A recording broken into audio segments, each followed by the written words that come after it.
Today on the Clock Tips podcast. I wouldn't be able to recognize that I was late until the very last minute.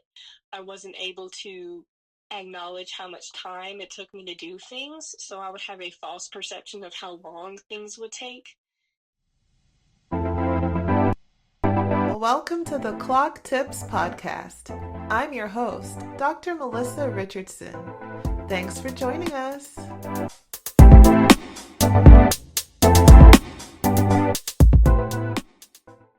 So I don't know if you do this, but I write things down on paper so that I can remember to get them done.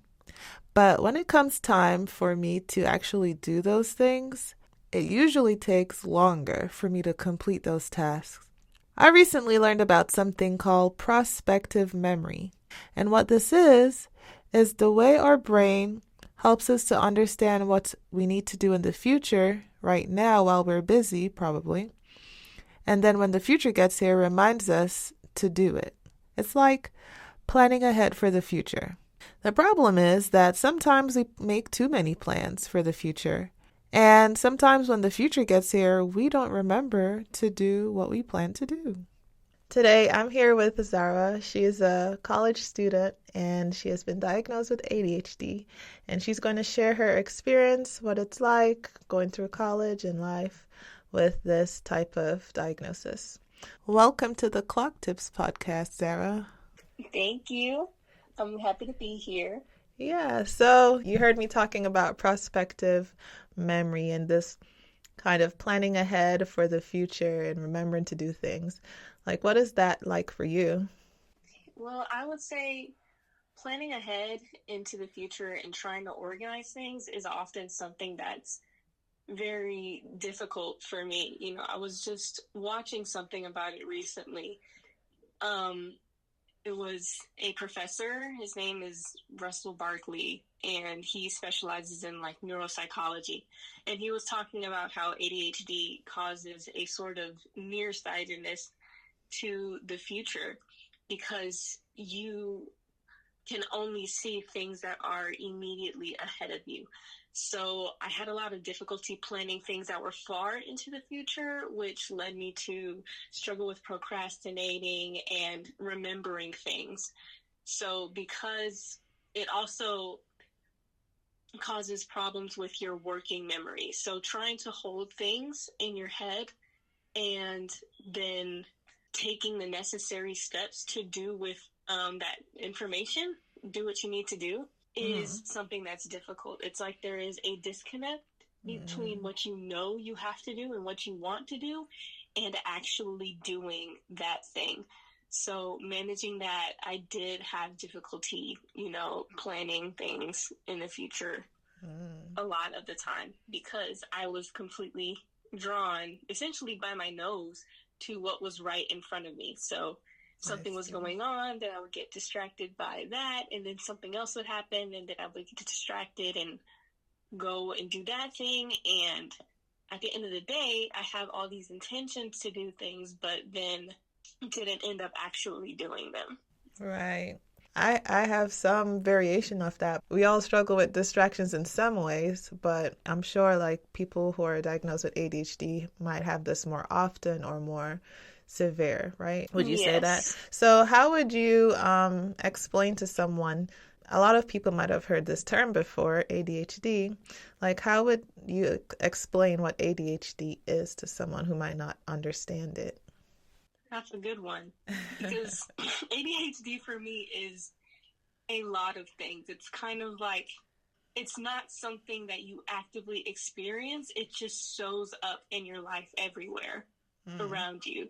So I would call ADHD, it's more of a disconnect between your intentions and your actions. It's like kind of like time blindness because you don't have a good internal clock that allows you to do things in an orderly or timely manner.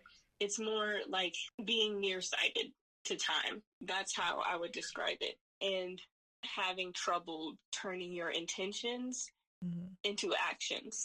it's like those two things are separated. It feels like kind of like there's someone in the front seat of your car inside your brain, and you try to give them instructions on how to turn the wheel or what directions to go, but there's just a disconnect there. So you could want to do something really badly, but the action itself is where the problem lies. I see. And you said two interesting or important things, I think. One is time blindness. I want you to talk a little bit more about that and just like this idea of a clock and just, how that works. Because, this podcast is all about time and understanding time and the perception of it internally and externally. So, what is Yes. time blindness? Could you tell me more about that? Okay. I would say time blindness is more is an inability to perceive time or to acknowledge how long it takes to do things, how much time it takes to do things, and an inability to see far into the future. So it feels like your life is being led by a very short string attached to your brain. Mm, Often people who are neurotypical, they can plan things far ahead into the future and live their lives accordingly and not be pulled side to side by what's directly in front of them. So let me give an example. mm-hmm. I would say because people with ADHD are often late to events, right? Right. Because we struggle with tardiness. And that comes from an inability to perceive time correctly. I know when I struggled with being tardy a lot, it was because I wouldn't be able to recognize that I was late until the very last minute. I wasn't able to acknowledge how much time it took me to do things, so I would have a false perception of how long things would take, and I would do things as if they were urgent because that was essentially what I could see. I couldn't see far into the future enough to, organize my time in a good way.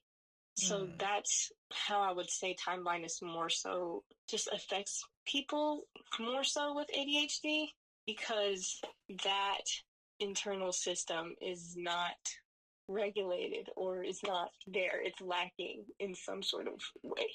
Okay, so I have a follow-up question on that specifically. So, time blindness, and just this sort of executive planning that comes with figuring out what to do in the future and then remembering when we get there. That has something to do with the memory. And there's a lot of different types of memory that the brain has. Familiar ones are short-term memory, long-term memory that people may know. When it comes to memory, and again, there are different types of memories that your brain can have. How do you feel like your past experiences, when it comes to times that you might have been late to something, or as you say, like rushing to complete something because it seems urgent to you, how might your past experiences inform your current actions or your future actions? Well, that's another funny thing about it because a lot of times people with ADHD, their past actions don't provide information for their present actions. It's like, it's almost as if you can acknowledge those things in the moment, but then you completely forget about it immediately and move on to the next thing. So, Mm, learning from past experiences or learning from other people's experiences is not generally something that's easy to do when you have ADHD because it's difficult to look back into the past to mm, inform your decisions about the present and the future. So things are just kind of scrambled all over the place because you're living in the now. mm. I see. When it comes to someone who may be undiagnosed, what would you say to someone to say, maybe you should get checked out, or maybe there's like a variation in your behavior, when it comes to the types of things you might observe or experience as someone with ADHD? What might you say to someone that might not Yeah. know? Yeah, if I see someone and I see them that they have a lot of traits of ADHD and I think that they might have ADHD, I'll honestly just tell them. I will go up to them. Often it's easier for me to connect with other people with ADHD. I'm not exactly sure why that happens, but it does.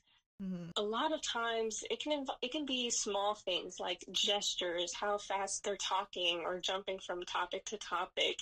That's more of the hyperactive type of things. Or if we connect really deeply and closely within the first encounters, like because well, people with ADHD tend to be impulsive and dive in, and we have a tendency to overshare too.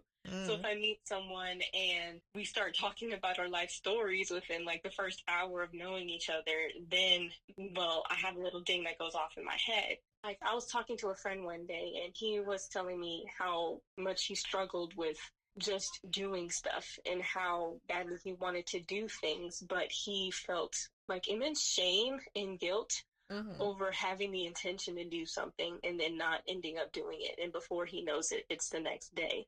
So when I see things like that, gestures, conversations, like if they tend to forget things or jump from topic to topic, especially while we're having conversations, then the bells will start to go off in my head and I'll think maybe this person has ADHD.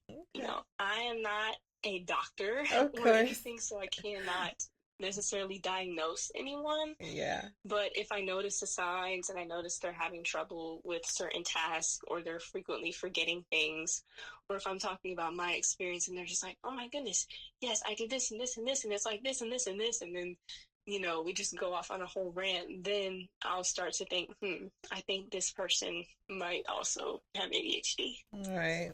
Okay. It's very informative. I have another question for you. So, ADHD is associated with sleep issues or issues falling asleep and getting enough rest. And this is, part of like what's considered a circadian disruption. So, disruption to your body's biological clock system. Have you experienced any of these disruptions, or what are your takes on this? I'd say absolutely. I still struggle with going to bed at a reasonable time. Um, I have trouble describing why this happens or why necessarily it's difficult to go to bed on time or have a regular circadian rhythm. But I would say that sometimes it has to do with like a sleep revenge cycle where you didn't do everything you wanted to do in Mm, the day, so you want to do it in the evening. Or sometimes your system is just overactive and you're thinking about all these things, which can make it difficult to sleep. And also just not recognizing sometimes how late it is or how time passes during the day can mhm, make it difficult to go to sleep on time. But I mhm, would say one thing that has helped me with that is just waking up earlier in the mhm, day because then I naturally get tired. I mean, it seems so simple, mhm. but really just waking up early. Like during the summer, I had work and I had work every day at around 9 a.m. So that led me to go to bed earlier, which is earlier for me is like 11 p.m. and 12 a.m. Okay. So you would naturally want to go to sleep later and wake up later. Is that what you're saying? But switching that Yes, and doing it earlier has helped you. yes, exactly. If I do not have external motivation to wake up early and go to bed early, then I will naturally start to go to bed later and later in the day and wake up later Right. naturally.